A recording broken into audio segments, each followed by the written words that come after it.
Seja bem-vindo a mais um Alto Estilo. Estamos de volta aí depois de um período de quarentena, mas com todos os cuidados. É um prazer estar aqui com você com um programa inédito, mas se cuide que só faz bem. Vamos manter a nossa cidade como está, com índices baixos, e a tua saúde é mais importante que tudo. E hoje, mas para você ter informações e informações diferentes sobre outros assuntos, hoje a gente bate um papo com o presidente do Sindicato dos Servidores Públicos Municipais de Ponta Grossa, o Roberto Ferencovski, que fala sobre dúvidas trabalhistas dos funcionários públicos e também dos funcionários da iniciativa privada. Tem um bate-papo também com o vereador Pietro Arnaud, que é o presidente da comissão especial que avalia o plano diretor, uma série de projetos que vai nortear o crescimento e desenvolvimento de Ponta Grossa para os próximos anos. E tem ainda uma conversa com o Diego Henneberg, filósofo e tarólogo, que explica para a gente um pouco sobre essa terapia com o tarô. Eu, se fosse você, não saía daí, que a gente está de volta já já. É um instante só.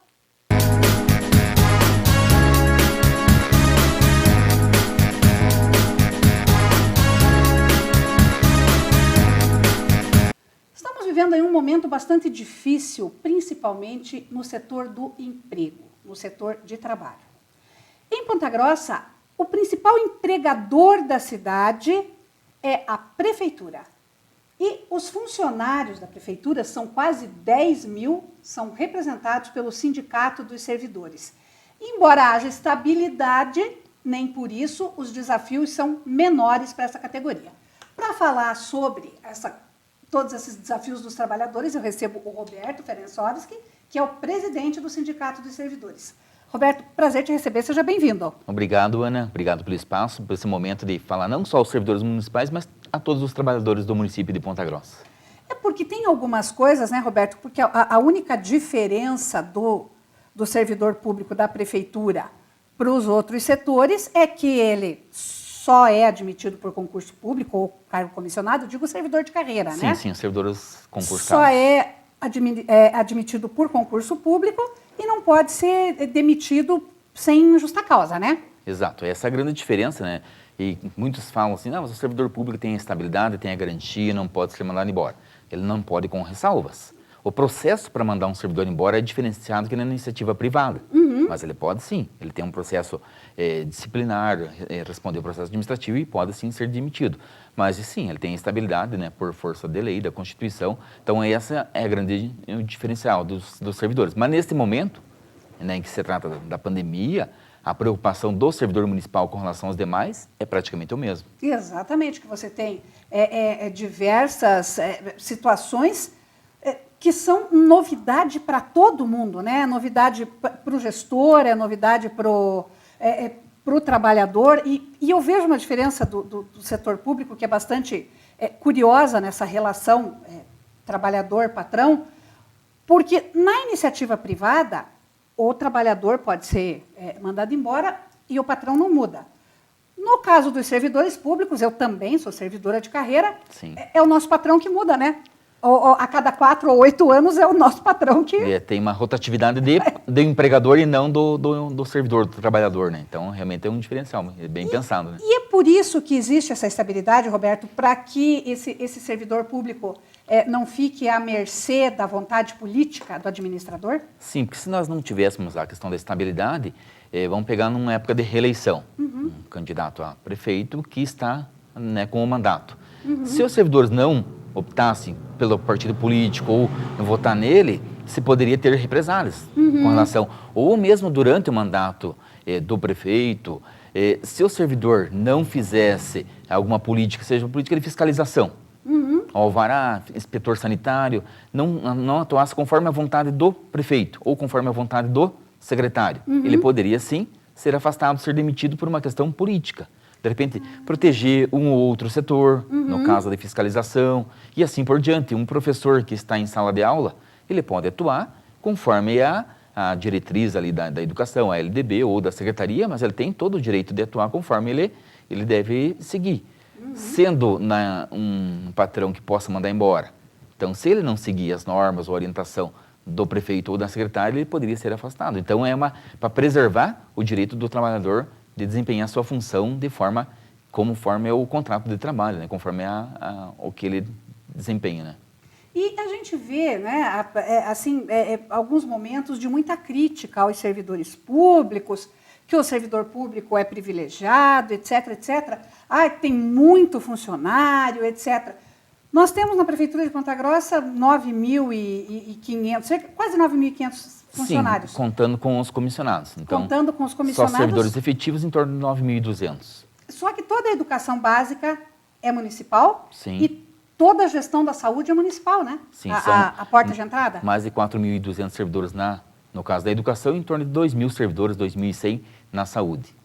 E para uma cidade do tamanho de Ponta Grossa, esse número de servidores não está exagerado, né, Roberto? Não, na verdade é um déficit de servidores no município. Então, se você pegar na educação, agora principalmente com o advento da escola integral, que no segundo mandato do prefeito Marcelo Rangel se ampliou muito a questão da escola integral, inclusive o Plano Nacional de Educação estabelece, e eles foram muito além, inclusive, né? Até uma crítica que nós fazemos com relação ao governo municipal, porque foi feito a questão da escola integral, ela é importante. Não se questiona a escola integral, a necessidade dela. Mas de se fazer escola integral sem planejamento, sem os recursos necessários e principalmente sem a mão de obra necessária, que é um problema. Então, foi ampliado o número de escolas integrais sem um planejamento necessário. Tá. Então, nós temos hoje escolas que falta professor, outras escolas que os professores estão fazendo horas extras, a dobra que eles chamam. Então, o trabalhador é contratado por 4 horas e faz mais 4 de extra. Então, em virtude da falta de pessoal. Então, há um déficit na educação, assim como de serventes, merendeiras. Então, hoje o número de professores e de servidores da educação não é o suficiente para a necessidade da demanda. Mesma questão na saúde. A saúde também é uma falta de pessoal. Se pega no pronto-socorro ou unidade de saúde, também há déficit de servidores. A autarquia de trânsito também tem déficit, se ampliou muito a área de abrangência da Zona Azul, do estacionamento regulamentado, e não se contratou proporcionalmente. Claro que agora veio a questão do Estar Digital, que mudou um pouco, mas antes do Estar Digital se tinha um déficit grande de servidores. E uma reclamação, inclusive, dos usuários, dos munícipes, que eles não têm o conhecimento, por que às vezes demora para encontrar o agente do Estar. Porque como ampliou muito a área de atendimento, então uma área que ele fazia antes em meia hora, 40 minutos, hoje ele demora mais de 1 hora. Então, se o agente do Estar passou pela quadra e não se estacionou, e você chegou logo em seguida, você não vai conseguir encontrar esse trabalhador, porque ele ia demorar em torno de 1 hora para voltar no mesmo setor, porque ampliou muito a área. Então, essa era uma das dificuldades que a gente via a crítica. Parece que os agentes do Estar somem, então, atrás do poste, escondidos. Não é. Não, porque a área de atuação dele ampliou bastante. Então, no Estar também nós tínhamos déficit de pessoal. Agora, com o Estar Digital, ele acabou regularizando essa situação. Mas em diversos setores nós temos falta de pessoal. E aí, para suprir isso, só com concurso? Com concurso. E aí esbarra na questão do limite prudencial. Porque o município necessita de contratar, precisa contratar, mas o limite prudencial, que é aquele limite que a lei estabelece para a contratação de pessoal, está acima do estabelecido. Então, ele fica amarrado, não pode contratar. E se não pode contratar, no caso da educação, tem que acabar pagando hora extra, na questão da saúde também, né? Então, ele fica um pouco atrelado à questão do limite. E a gente está vendo agora, né, o assunto recente, no Brasil inteiro, uma deficiência de médicos, de profissionais da área de enfermagem, principalmente, né, com a pandemia. Ponta Grossa ainda está numa situação tranquila com relação ao número de leitos Neste momento, sim. E como é que está essa situação dos servidores da Fundação Municipal de Saúde, que agora é uma fundação, né? Sim. E como é que está essa situação, Roberto, do ponto de vista dos servidores? Aí nós temos 2 problemas. Um deles é mais grave, que é a questão dos médicos. A questão dos médicos não é em Ponta Grossa, é a nível de Brasil. Nós tínhamos o programa Mais Médicos, né, que acabou sendo encerrado, né, no início do governo do presidente Bolsonaro, e há um déficit muito grande aqui em Ponta Grossa, em torno de 60 médicos que faziam parte dos Mais Médicos que acabaram se afastando. E o município não conseguiu repor no número adequado. Então, nós não temos médicos, alguns até foram contratados, mas já saíram do município, ficaram poucos meses e pediram demissão. Então, esse número de 60 médicos jamais foi preenchido. E agora, agora no início de março, abriu-se 34 vagas ou 36 vagas para médico. 4 médicos fizeram o cadastro para serem contratados. E dos 4, parece que 1 ou 2 desistiram. Então, há um déficit realmente desse profissional no mercado. Então, o programa Mais Médico ele servia para suprir essa deficiência, né, esse déficit de médico no mercado de trabalho. Então, quer dizer, agora os nossos servidores estão se desdobrando aí para conseguir atender nas unidades de saúde e hospital municipal, hospital da criança? Isso, então há uma falta de médicos e, por outro lado, também nesse momento, há um déficit nos demais servidores também. Enfermeiros, técnicos de enfermagem, enfim, todos os servidores na área da saúde. Por quê? Com a questão da pandemia, nós tivemos diversos profissionais que se afastaram. Em virtude da questão da idade, os sexagenários e aqueles com doenças crônicas, as comorbidades. Então, houve em torno dessas 250 profissionais que foram afastados em virtude da questão do risco que eles têm maior nesse momento. Então, não podem atuar no momento da pandemia. E não foi reposto ainda, até esse momento, o número que foi afastado. Então, quer dizer, quem está trabalhando está num nível de estresse, de sobrecarga absurdo. E como você falou, até esse momento, a situação de Ponta Grossa ela está relativamente tranquila, comparada a outros municípios até de menor porte. Você pega Campo Mourão, Cascavel, que tem número de habitantes menores que de Ponta Grossa, lá o número de infectados e até o caso de mortes é maior do que em Ponta Grossa. Maringá, que é mais ou menos com a mesma proporção, muito mais que em Ponta Grossa. Então, nesse momento, a gente está numa situação relativamente tranquila pelo número oficial de infectados. Não temos nenhum caso de morte, por exemplo. Quando você fala na oferta e demanda do serviço, sim, né? Mas isto é uma fotografia de hoje, né? Como você fala no Ministério da Saúde e os técnicos falam, a tendência é que no mês de abril, final de abril e início de maio, esses números aumentem. E se você não repor a mão de obra, vai gerar um grande problema no atendimento à população. E aí você tem um risco maior desses servidores acabarem doentes por essa sobrecarga, claro, né? Sim, nós tivemos diversos municípios do país, onde também há déficit de pessoal na área de saúde, que esses servidores que trabalhavam 10, 12 horas, foi ampliado a carga horária. Aí se traz uma sobrecarga maior de trabalho, que acaba também trazendo a doença ou pela fadiga ou por estar mais exposto, né? Você pega um ambiente hospitalar, quanto mais tempo estiver exposto, maior o teu risco de contaminação com a questão do coronavírus. E é uma situação de difícil solução a curto prazo, né, Roberto? A solução não existe. Ele vai remediar, mas a solução realmente não existe, porque nenhum país do mundo estava preparado para uma pandemia igual a essa. Quando você pega, por exemplo, Nova York, que você vê a situação que está, se Nova York não está preparado, Paris, Milão, quer dirá os municípios do Brasil, alguns no interior do país, onde a saúde pública realmente tem uma dificuldade maior no atendimento, né, à população. E os demais trabalhadores? Nós temos aí a educação, né, o pessoal está todo em home office ou, né, trabalhando? A grande maioria, nós temos ainda alguns servidores da educação que estão ali no Paço Municipal, no Barracão, da Merenda, alguns setores da educação, mas é o número mínimo, né, com relação aos que estão afastados, né, que são das escolas e CMEIs. E das outras prestações de serviço, né? Porque a gente viu que houve o afastamento dos servidores que são dos grupos de risco e o pessoal que ficou está fazendo aí um revezamento. Como é que está sendo? O pessoal está bem protegido aí? Sim, nesse momento há um decreto do prefeito onde estabelece o horário reduzido também do atendimento no Paço Municipal, na prefeitura, assim como também no comércio. Então, o atendimento está das 10 às 16 com escala de trabalho. Então, uma equipe trabalha um dia, outra equipe no outro dia. Então, ele está com quadro reduzido e também o número de servidores, o horário de atendimento dos servidores também reduzido.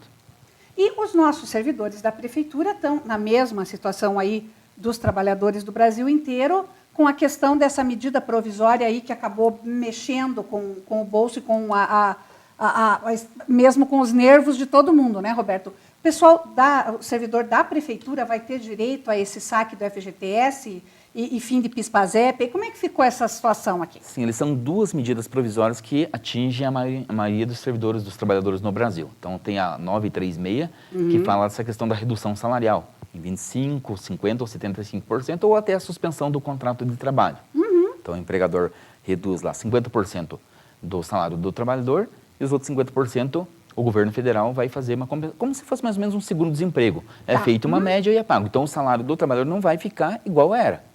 Aí já tem vai reduzir uma parte, seja 25%, 50% ou 75%. Se for 100% da suspensão do contrato, mais ainda. Essa medida provisória ela não atinge os servidores municipais, ela serve somente para a iniciativa privada. Então, nessa não atinge. Mas a outra medida provisória, a 946, que fala do fundo de garantia, essa sim, essa é para todos os trabalhadores regidos pela CLT. No caso do município de Ponta Grossa, os nossos servidores municipais, diferente da maioria no Brasil, eles são CLTistas, então são regidos pela CLT e têm o depósito do fundo de garantia. No caso dos servidores municipais, também terá essa liberação de um salário mínimo para cada trabalhador. Um pouco diferente daquela liberação que teve no final do ano, que era R$500 para cada trabalhador, que era por conta. Então, se o trabalhador tinha 3 ou 4 contas, era R$500 por conta. Neste caso, não. Neste caso, R$500 é um salário mínimo, né? R$1.045 por trabalhador. Ah, tá. Isso não tem nada a ver com aquele saque aniversário que foi permitido. Inclusive, é uma grande dúvida dos trabalhadores, não só do servidor do município, mas dos trabalhadores da iniciativa privada, aqueles que fizeram o seu cadastro no saque aniversário, que ainda não sacaram, está programado a liberação no mês de abril, mês de maio ou junho, manterá esse calendário. E a questão do 1045 é para atingir a questão da pandemia. Porque são 2 programas do governo federal. O primeiro deles era para aquecer a economia, ou é para aquecer a economia. Então, a liberação tanto dos R$500 por conta, quanto do saque aniversário, para liberar esse recurso para que os trabalhadores possam utilizar no comércio, enfim, e para movimentar a economia. Este outro é para repor parte do prejuízo desses servidores, desses trabalhadores, que perderam o emprego ou diminuiu a renda. Porque agora, por exemplo, para vir para o programa, vim com um motorista de aplicativo. Ele está dizendo que o que eles movimentavam ao mês não dá nem a metade do que movimenta hoje. Porque diminuiu o número de pessoas que estão circulando. As aulas, faculdades estão fechadas. E era um público que utilizava muito o transporte através de aplicativos. Então, esse motorista de aplicativo, ele teve sua renda reduzida e assim por diante. Então, esse 1045, de certa forma, ele acaba compensando um pouco desse prejuízo que o trabalhador teve na renda, teve na sua renda. Para qualquer trabalhador que tenha lá o seu fundo, né, desde que ele tenha esse saldo, obviamente. Isso, exatamente. Então, é até 1045, não que seja 1045 para todos. Porque você pode ter algum trabalhador, no município acontece isso. No início do ano letivo, muitos professores são contratados, serventes. Então, do ano letivo, do início de fevereiro para cá, ele não tem ainda 1045 na sua conta. Então, ele vai sacar o valor que tem lá, ou 1045 para aqueles que têm. Mas ele não se confunde com o saque aniversário. Então, continua o direito ao saque aniversário para aqueles que aderiram. E se tiver algum trabalhador que ele não deseja sacar esse 1045 da medida provisória 946, aí ele vai ter que ir no site da Caixa Econômica e lá no aplicativo para dizer que ele não deseja que esse valor seja depositado em sua conta. Liberado.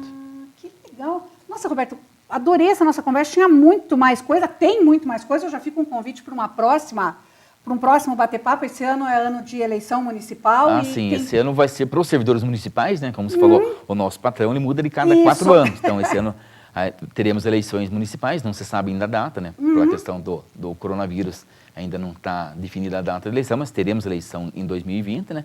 E no ano que vem, os servidores municipais, né, como o prefeito Marcelo Rangel não pode ser reeleito, né, então em 2021 nós teremos um novo patrão, né. Obrigatoriamente vamos ter um novo patrão. Então, e o sindicato, né, vai depender muito da situação aí da questão do coronavírus, né, como que vai ficar a situação até o final do ano. O sindicato sempre promove o debate entre os candidatos a prefeito com os servidores, para a gente apresentar as pautas, as reivindicações dos nossos servidores aos pré-candidatos, né. E que, em última análise, né, Roberto, são as pautas que dizem respeito a muita coisa da própria comunidade, porque é bom, as pessoas às vezes esquecem que da hora que você nasce até a hora que você morre, um servidor municipal está presente na tua vida, né? Sim, e quando o servidor ele discute a questão da melhoria das condições de trabalho, contratação de pessoal, isso não é só para o servidor público, isso também é um benefício à própria população, à própria comunidade. Quando você tem um número suficiente de médicos para atender, quando você tem um número de professores o suficiente para trabalhar nas escolas, isso também reflete na comunidade. Então, você vai ter uma saúde pública melhor, você vai ter uma educação melhor, um atendimento melhor na Zona Azul, um atendimento melhor no Paço Municipal e assim por diante. Então, quando o servidor público ele briga, ele luta por melhores condições de trabalho, não é só pensando em si, sim pensando também em toda a comunidade, e é assim que o Sindicato dos Servidores age.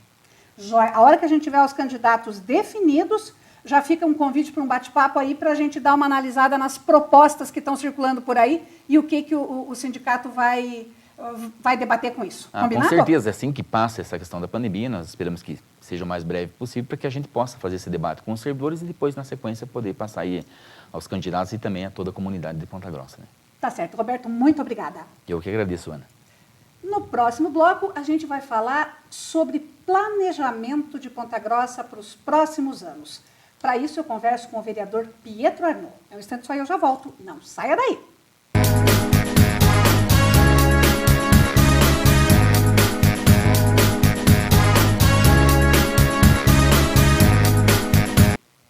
Já em outras edições anteriores do programa Alto Estilo, a gente conversou com algumas lideranças para falar sobre a confecção do Plano Diretor de Ponta Grossa. Um plano, um projeto que vai nortear o desenvolvimento da cidade para os próximos anos.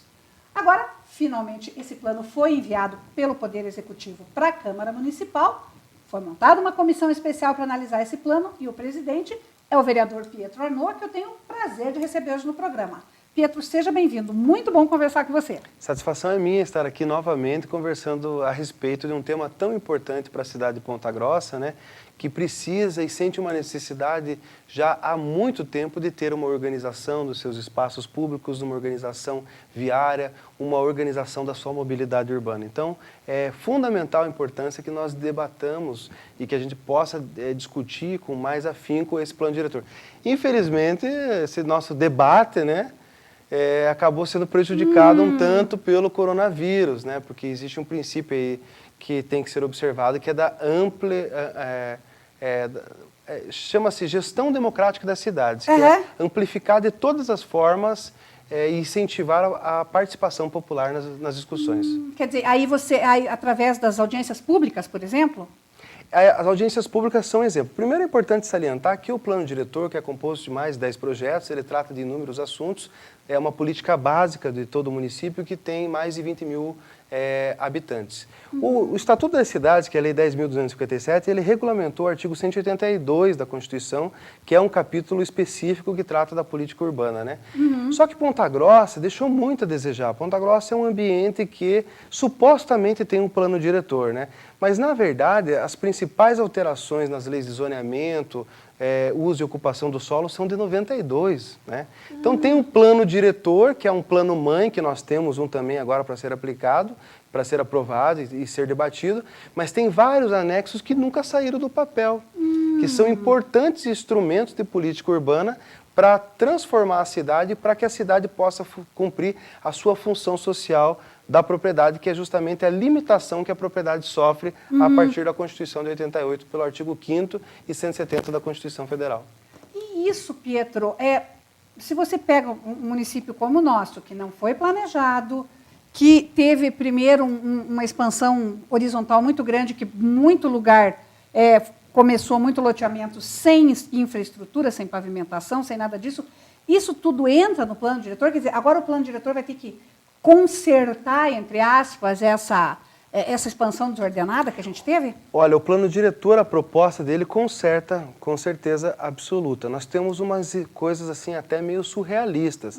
A exemplo assim, da gente ter um ponto A, B e C, e o ponto C ser considerado um zoneamento urbano, e aqui antes dele, logo ao lado da cidade, não ser considerado. Então, hoje o plano está vindo e fazendo um círculo em toda essa região que já tem as características urbanas, né, para poder delimitar. O grande problema é que, como é um assunto que envolve muitos interesses, empresas que possuem grandes imóveis, pessoas que têm expectativas de fazer loteamentos, etc. e tal, está fervendo na Câmara Municipal algumas emendas que estão sendo propostas e que precisam ser amplamente debatidas com a população, né?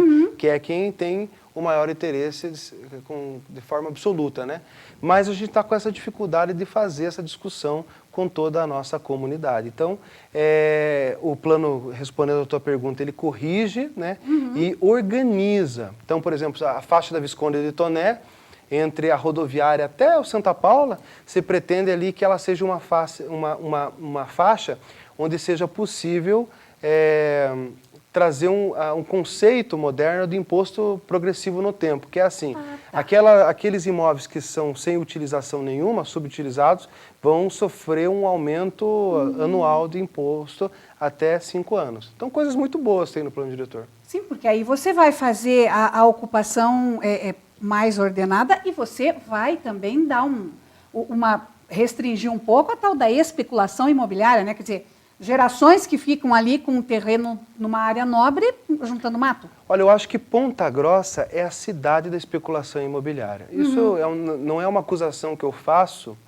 também no sentido, é uma constatação que eu faço. Assim, é só a gente olhar para a cidade de Ponta Grossa e verificar, por exemplo, que nós não temos uma atualização de uma planta genérica de valores desde o governo do ex-prefeito Joselito Canto, que foi o último prefeito que teve coragem de enfrentar uma atualização de uma planta genérica de valores.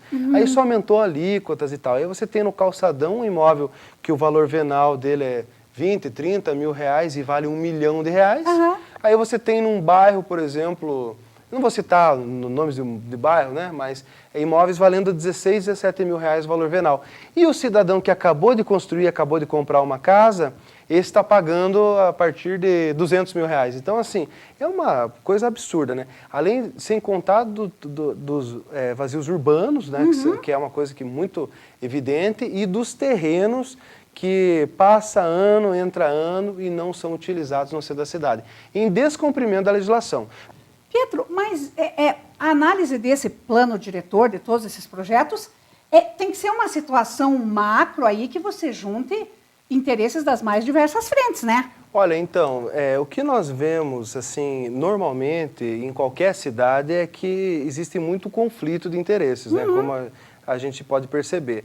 Mas o que nós estamos fazendo na Câmara Municipal é construir junto com todas as pessoas. Então, nós estamos dialogando com o poder público, né, digo, poder executivo, equipe técnica, arquitetos, com os órgãos técnicos. Pretendemos, inclusive, trazer para a discussão a Associação de Engenheiro, CREA e outros, né? E especialmente os empresários. Inclusive, fomos atendidos por alguns empresários, atendemos alguns empresários na Associação Comercial e estamos dialogando assim, de uma forma histórica com eles, né? Com eles, até porque no passado a gente teve um passado obscuro com relação a esse tema, né?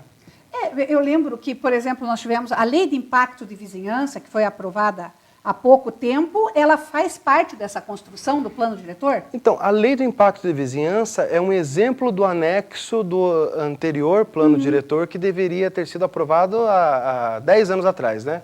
Desde 2006, né? Aí, o que acontece? Além do impacto de vizinhança, tinham mais 14 ou 15 anexos, que só ela foi aprovada. E ainda demorou um tanto, né? Agora, dá para se dizer que uma das únicas coisas que a gente tem aqui com relação ao plano diretor mesmo é o estudo de impacto de vizinhança. Mas tem outros instrumentos que são até um pouco desconhecidos. Transferência do direito de construir, o cidadão que não pode construir até um determinado número de pavimentos, mas ele pode comprar o direito de um outro, de construir ali, aumentar mais 4 pavimentos. Então tem uma série de instrumentos urbanísticos extraordinários e que são muito modernos para a cidade de Ponta Grossa. E que se nós não pararmos para fazer um trabalho, porque é um momento histórico, né, Pietro, que a Câmara está vivendo aí, porque se nós não pararmos justamente agora e pensarmos o crescimento de Ponta Grossa, não sei para onde é que a gente vai, porque a gente já não tem onde andar e nem onde parar, né? Se você pega o centro, você não anda e não estaciona. E a gente necessita de um plano de mobilidade. Um exemplo é tanto um plano de mobilidade quanto um plano viário, que também fazem parte desse novo plano diretor. A gente vê que a cidade de Ponta Grossa, muitas vezes, anda na contramão. Enquanto as cidades da Europa estão bloqueando carros nos centros, em determinadas regiões, até para incentivar comércio, caminhadas com a população durante o dia, resolvendo situações. Aqui a gente tira a vaga e mata o comércio, né? A gente não, né? O governo faz isso, toma essas iniciativas. Porque o carro em Ponta Grossa tem mais valor do que o ser humano que anda na rua, que é o pedestre. O que é totalmente absurdo e contrário ao nosso Código de Trânsito brasileiro. Então são coisas que a gente precisa corrigir e precisa corrigir conversando, dialogando, né? Então por isso que, ao mesmo tempo que o governo toma muitas atitudes erradas aqui, um ponto de vista meu particular, ainda o governo teve essa grande postura, uma postura importante, que é encaminhar esse plano diretor moderno, que pode ser melhorado, como qualquer projeto que entra na Câmara, pode ser aprimorado e sofrer, sim, até a expressão não é mais correta sofrer, mas receber novas alterações para melhorar ele, né, para efetivar ele. E Pietro, aí com essa questão da pandemia, a recomendação para as pessoas se manterem no isolamento social, sair o mínimo e tal. Isso, como você falou no começo, acaba prejudicando um pouco o ritmo das discussões, mas isso pode postergar para o ano que vem ou não existe essa possibilidade? Olha, uma coisa que nós temos que aprovar até o final do ano é o Plano Mãe, né? Porque ele, inclusive, o fato de nós não aprovarmos sujeita o município de Ponta Grossa a não poder receber recursos federais e estaduais, inclusive do Paraná Cidade. Então, nós temos que ter esse zelo. Os anexos, nova lei do zoneamento, nova lei do uso e ocupação do solo, etc. e tal, podem ser para a próxima gestão, né? Eu gostaria de aprovar todo ele esse ano, mas nós temos, e isso é positivo, esse princípio da gestão democrática das cidades que tem que ser aplicado, que é a amplificação desse debate com toda a comunidade. Então precisa ser feita audiências, inclusive com relação às emendas que estão sendo protocoladas pelos vereadores, porque precisa ficar muito claro que tipo de interesse algum colega está atendendo, o que ele está pretendendo, qual que é a ideia, com que base técnica ele está protocolando uma emenda, e isso precisa ser amplamente debatido com toda a sociedade, né? A gente não quer criminalizar nenhum empreendimento, não me entenda mal. A gente precisa demonstrar se esse empreendimento ele vai atender ao princípio da função social da propriedade ou não, né? Que é uma cidade onde a gente possa viver de uma forma sustentável, que tenha um meio ambiente, que a gente tenha parques, que a gente possa andar, que a gente possa ter saúde psicossocial, que a gente possa viver bem. A função social da propriedade, Ana, ela busca um equilíbrio, ela busca um bem-estar do cidadão. Sim, porque independente de qualquer corrente ideológica, né, Pietro? Ninguém que está numa posição de liderança, né, vereadores ou representantes da sociedade civil organizada, ou né, gestores do Poder Executivo, ninguém vai ser, em sã consciência, contra o progresso, mas o progresso pelo progresso precisa ser também regrado, né? Até eu sinto muito te dizer isso, mas eu já vi 2 depoimentos de 2 pessoas dizendo que são contra o plano diretor. Uma até entrou em contato comigo e disse assim para mim, viu, votem contra esse plano que é contra a cidade. Então isso é uma visão equivocada de uma pessoa que tem 3 ou 4 terrenos no centro da cidade, tinha uma expectativa de fazer 120 andares e vai ter que fazer 40 andares. Então assim, são visões ultrapassadas que precisam ser enfrentadas, não apenas por mim, ou apenas pelos vereadores, ou apenas pela imprensa, por todos nós. Porque nós precisamos mostrar para essas pessoas que, inclusive, no empreendimento dela, ela vai poder pôr um preço. Né? Ela vai pôr um preço pelo lugar que ela está, pelo local que ela está. Então, que a gente busca, sim, com serenidade, com equilíbrio, né? E com cuidado, até porque esse cidadão que fez esse comentário comigo, ele também precisa ser respeitado, porque ele é um ser humano e que ele está se sentindo assim, talvez atacado de alguma forma pelo plano diretor do prefeito, do governo, né? Como ele disse. Do prefeito, ele fala. Mas a gente está conversando com ele para mostrar para ele quanto o plano é bom. Então esse é o meu objetivo, falar com a comunidade, né?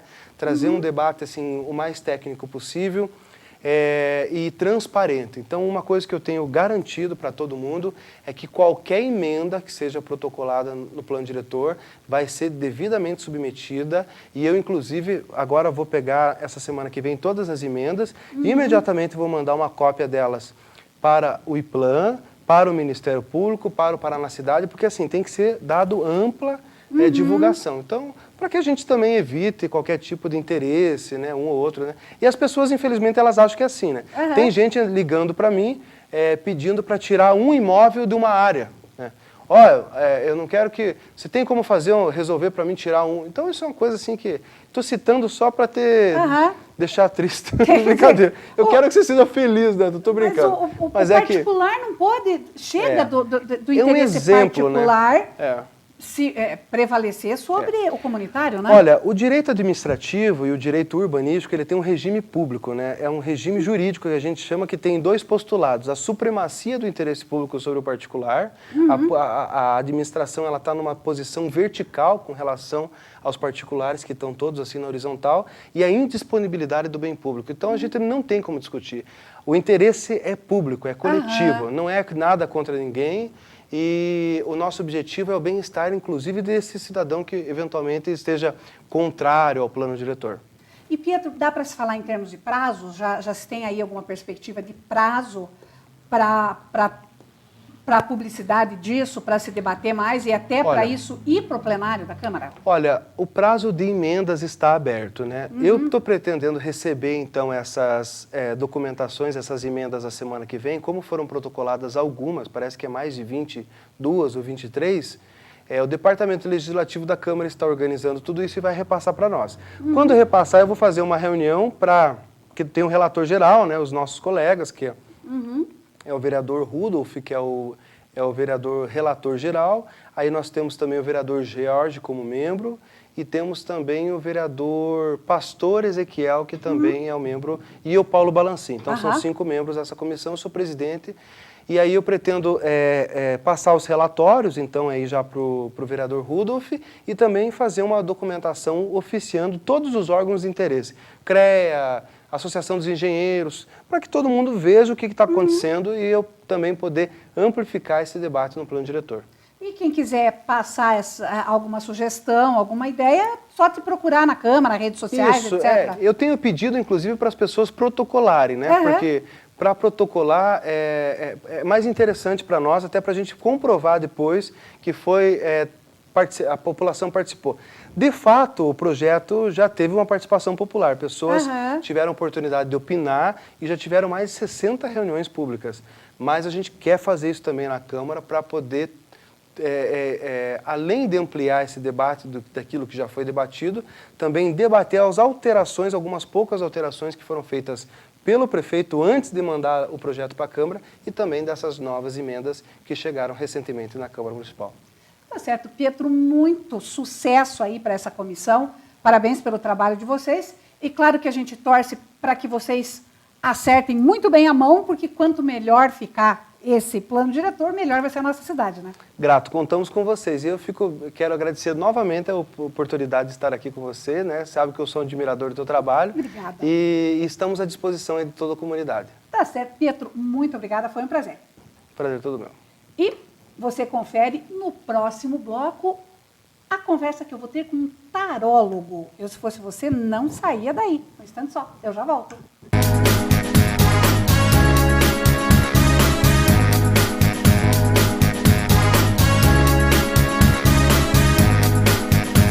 Não há dúvida que nós estamos vivendo tempos estranhos, no mínimo diferentes, no mínimo com outros apelos, tempos em que muita gente está se voltando cada vez mais para as energias espirituais e o mundo vai sair diferente. Nós vamos emergir diferentes dessa crise que nós estamos passando. E a espiritualidade tem sido um caminho procurado por muita gente.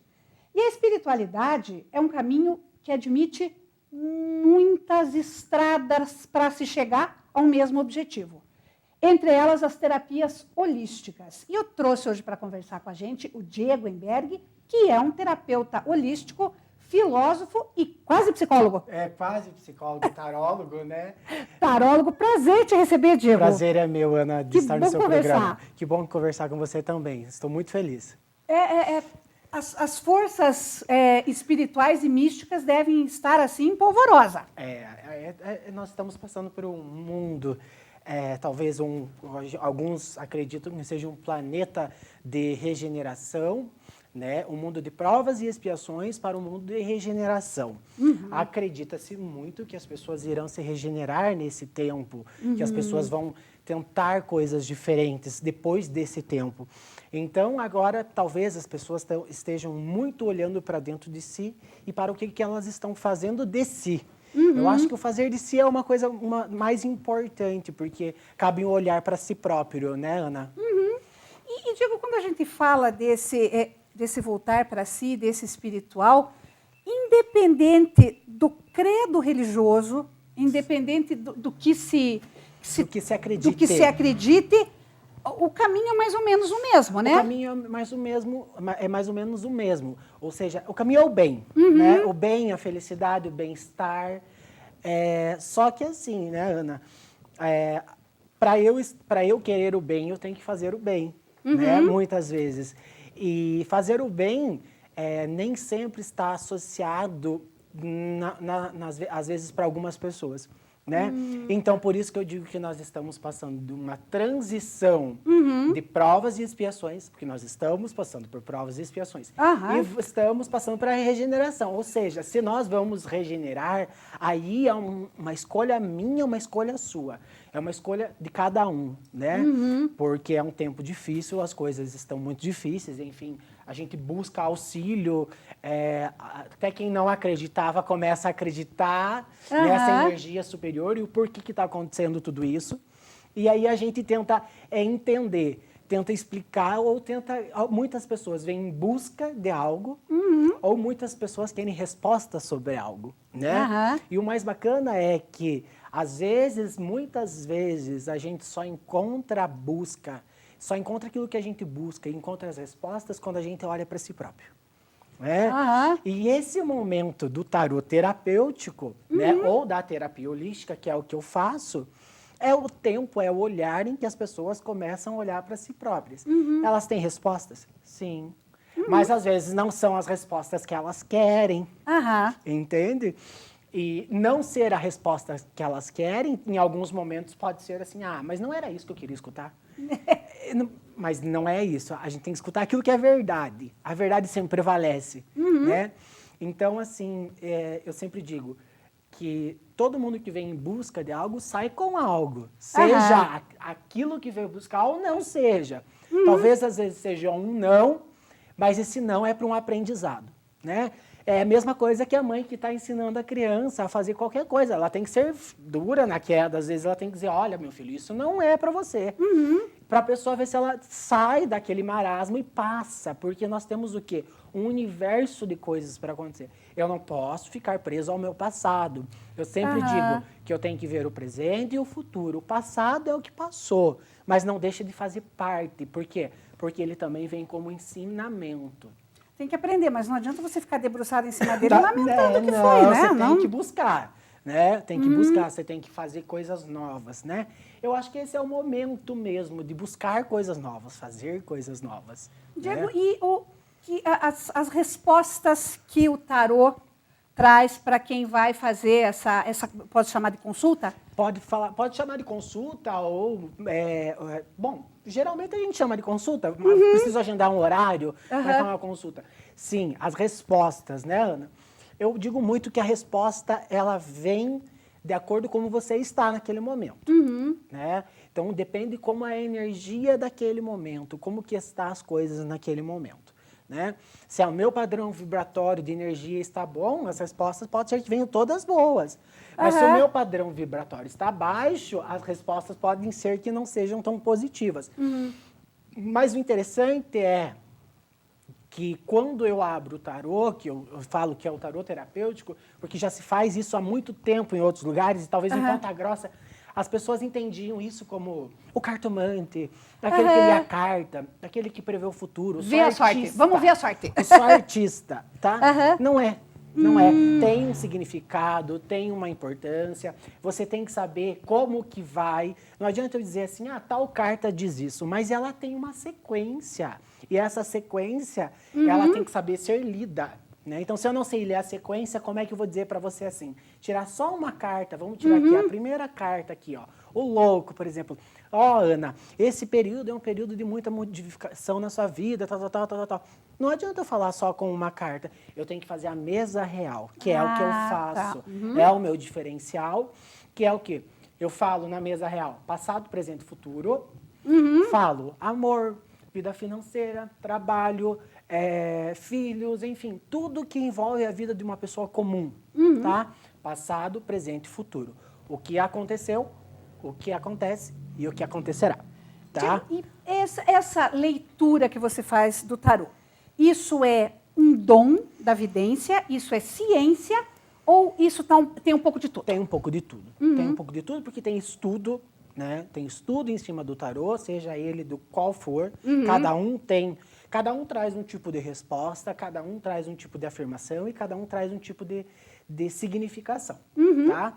Mas eu acho assim, eu não posso dizer que seja só questão da vidência e também seja só questão da ciência. Não, porque a ciência talvez teria que ser comprovado e talvez o tarô eu não consiga comprovar certamente pode ser que para você comprove, como para algumas outras pessoas não comprove, né? Então aí a gente vai buscando as informações, certo? Até porque você trabalha com um conceito que é bastante controverso, que é o conceito do destino, né? Sim, Se ele é predeterminado, ou ele vai... você vai construindo você vai ele. construindo. Pode ser assim, Ana, que eu nasci predestinado, por exemplo. Vou dar um exemplo comum. Eu nasci, até escutava essa semana, lendo, escutando bastante coisas. Eu nasci com um destino, Diego. O meu destino é um karma com meu marido. Ele bebe a vida toda. Gente, não existe destino disso. Ou você continua levando a vida que te satisfaz, e se te satisfaz, ótimo para você, ou você muda o seu destino. Tem como você mudar, entende? Mas isso vai variar da pessoa por pessoa. Eu fumava muito e agora eu quero parar de fumar. Ora, o meu destino seria o quê? Ter problemas pulmonares, ou seja, agora não. Agora eu posso mudar o meu destino, eu tenho outras coisas. E a mesma coisa algumas pessoas às vezes perguntam, mas Diego, será que eu devo fazer isso? Aí a gente abre. E daí, às vezes, eu abro um tarô, abro outro tarô, e vou tentar dar a resposta a mais sincera e aí a mais expressiva possível naquele momento para aquela pessoa. E pode ser que alguém fique muito bravo com o que você responde. Pode ser. Queira te jogar os baralhos na testa, mais ou menos. Eles querem jogar o tarô fora, mas assim, eu não posso A jogar. culpa não é dele. A culpa não é dele, né? E pode ser assim, o tarô, ele pode dar respostas extremamente positivas, assim, eu falar para você, sim, 100% de chance de que sim. Ou eu posso dizer assim, olha, mais ou menos, isso aqui não está bem certo, não tem rola. alguma coisa que atrapalha. Né? E vai depender de cada um, né? De cada um, infelizmente. E eu vi que você trouxe 3 baralhos. 3 então, tarôs. 3 tarôs, não é um baralho, é um tarô. Não, são tarôs. Na verdade, eu tinha, né, sempre a ideia de que existe um tarô, então existem vários. Não, existem vários. Aqui eu tenho o tarô dos anjos, o tarô da avó, e aqui esse último a gente chama de tarô ciganinho, ou baralho ciganinho, tá? É o mais comum das pessoas verem por aí, que é esse pequeno aqui, certo? Mas eles geralmente, esse aqui, o primeiro, ele tem 76 cartas. Das 76 cartas, ele tem 52 arcanos maiores e 24 menores. Ou seja, depende do que cada arcano vai vir respondendo ali. Então, ele tem 76 cartas aqui no tarô, certo? E ele traz algumas mensagens, né? Aí tem as runas também, que eu não trouxe, que são pedras, as runas é uma técnica milenar, certo? Aonde eu jogo as runas e digo para você, olha, as runas trazem mensagens, aí é outra coisa, diferente, tá? Ela traz uma mensagem para você falando, olha, você pode fazer isso, pode acontecer aquilo. Ela não vem trazer respostas, ela traz mensagens, diferente. Quer dizer, ela é mais impositiva, a runa, então. Ela é impositiva. E aí, por exemplo, para demonstrar para quem está em casa, se você fosse colocar esse tarô aqui para mim, por exemplo. Vamos lá, então. Vamos abrir o tarô para você? Vamos fazer assim. Tá? Olha as revelações, hein? Olha as revelações. Vamos lá, Ana. Ok. Tá. Se tira para mim uma de cada monte, como você quiser. Tanto faz a posição. Tanto faz a posição. Aqui para a última e aqui vamos para a primeira. Pronto. Ok, vamos Meio, lá. começo e fim. Vamos lá. Vamos lá. Ok. Então, Ana, aqui me diz assim, que você é uma mulher imponente, de uma boa imposição de fala, uma boa posição no que quer e no que faz. Me diz assim que esse ano é o ano de algumas oportunidades para você, tá? Me diz assim também que é o ano que você está muito pensativa sobre algumas coisas que podem acontecer na sua vida, certo?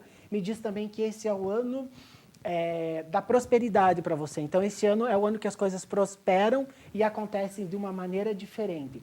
Embora acontecem de uma maneira diferente, porque você vai atrás e você luta para aquilo que você quer ser diferente. Então, você não fica sentada esperando. Gente, adorei. Estou adorando. Muito bom. Legal. Que maravilha, adorei. Que bacana. E isso, vamos dizer, porque eu não te fiz pergunta nenhuma. Não. Né? Não. Então, isso em qualquer um dos 3 baralhos Qualquer um ele vai trazer mensagens, ele vai trazer respostas para você.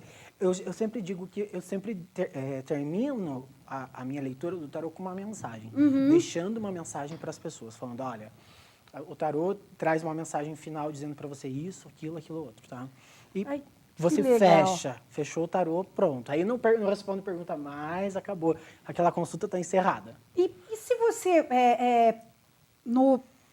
abrir o tarô para alguém, você vê alguma notícia muito ruim? Como é que você... Mesmo que a pessoa não foi procurar. Acontece, por exemplo, de você abrir e ver uma notícia de doença, de morte, de perda? Já aconteceu, e acontece bastante, né? É assim, ao mesmo tempo que eu me sinto aliviado porque eu entreguei uma mensagem, ao mesmo tempo fica aquilo, mas eu tenho que sentir assim, que foi minha missão, que foi o meu dever e que eu respondi aquilo que tinha que ser respondido. E você vai ter que dizer aquilo. Pois é, porque se eu não disser, vai ficar guardado para mim. E aí quem vai ficar sofrendo com aquilo sou eu. Né? Então, melhor eu dizer, e para que a pessoa mesmo vá se preparando, ou para que, às vezes, aparece alguma coisa de saúde. Se você fala ali, ó, toma cuidado com a área da saúde, aí, tal, me aparece alguma coisa. Então, assim, às vezes pode precaver. É verdade, também tem Em alguns momentos pode precaver. Às vezes eu não estou preocupado com nada, mas estava para acontecer alguma coisa e aí eu vou checar para ver como é que está. Que bacana. E quem queira fazer uma consulta, marcar um horário com você, como é que faz? Como é que é esse atendimento? Então, eu tenho o atendimento online, que é onde a pessoa, a gente faz todo o trâmite da consulta online, tá? E eu tenho o atendimento presencial, que eu atendo no espaço, tá? E é com um horário agendado, né? Não é assim, cheguei lá, ele vai estar disposto. Não, eu tenho um horário agendado, eu tenho uma agenda para cumprir. Então, eu vou respondendo, vou colocando, vou encaixando os horários conforme a demanda de pessoas durante a semana. E para entrar em contato com você? Eu tenho uma página no Instagram, que é uma página pública, que é tarólogo Diego Imberger. E aí eu tenho meu telefone, né? Pode? Que é o 42998421170, né? 998421170. E aí, através desse número, a gente consegue responder algumas questões. Tá certo. Nossa, Diego, adorei conversar com você. Que bom. E pode ter certeza que mais para o final do ano eu vou te chamar aqui para a gente ver aí notícias para a nossa cidade. Nós vamos ter mudança de governo. Vamos ter bastante mudanças. Então, eu digo ainda que nós teremos muitas mudanças até o mês de junho, bastante. Não só a nível de Ponta Grossa, mas a nível de Brasil e de mundo. E daí no segundo semestre as coisas começam a melhorar. Começa a melhorar, as coisas começam a andar a partir do segundo semestre. A gente tem bastante respostas positivas. Elas começam agora no final de maio e elas se concretizam até julho. Que maravilha, que bom dar notícia boa. Parece um tempo enorme, mas não é. É um tempo curto. Passa rápido, né? Na nossa história é muito pouco, né? Sim, muito pouco. Diego, adorei conversar com você e já fica aí o convite para próximas entrevistas. Ok, obrigado, Ana. Obrigada a você. Até mais.